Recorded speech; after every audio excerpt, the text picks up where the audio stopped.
కేంద్ర ప్రభుత్వం ప్రవేశపెట్టినటువంటి బడ్జెట్ కార్మికులకు, కర్షకులకు, కూలీలకు, సామాన్య ప్రజలకు భారంగా ఉంది. ఇవాళ వాళ్లకు నిత్యావసర వస్తువుల ధరలు స్థిరీకరించడంలో, తగ్గించడంలో ఎలాంటి బడ్జెట్ లో ఎలాంటి విధానం లేదు. అట్లాగే కార్మిక వర్గానికి కనీస వేతనాల ఊసే లేదు. అట్లాగే కార్మిక చట్టాలను ఇవాళ మార్చి కోట్ల రూపాయలు తీసుకురావడానికి పూనుకుంటా ఉంది.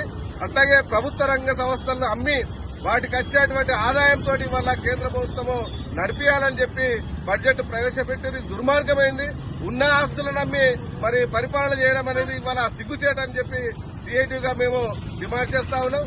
అట్లాగే ఇవాళ రైతాంగాన్ని కానీ, వ్యవసాయ కార్మికులు కానీ అనేక విధాల దూరం చేసేటువంటి బడ్జెట్ ఉన్నది. ఈ బడ్జెట్ మొత్తం ప్రజానికము వ్యతిరేకించాలని చెప్పి కోరుతా ఉన్నాం. వెంటనే ఈ బడ్జెట్ లో కార్మిక వర్గానికి, అట్లాగే కూలీలకు, పేద ప్రజలకందరికీ కూడా అనుకూలమైనటువంటి వాళ్ళకు వసతులు కల్పించేటువంటి బడ్జెట్ రూపొందించాలని చెప్పి ఈ సందర్భంగా డిమాండ్ చేస్తాం.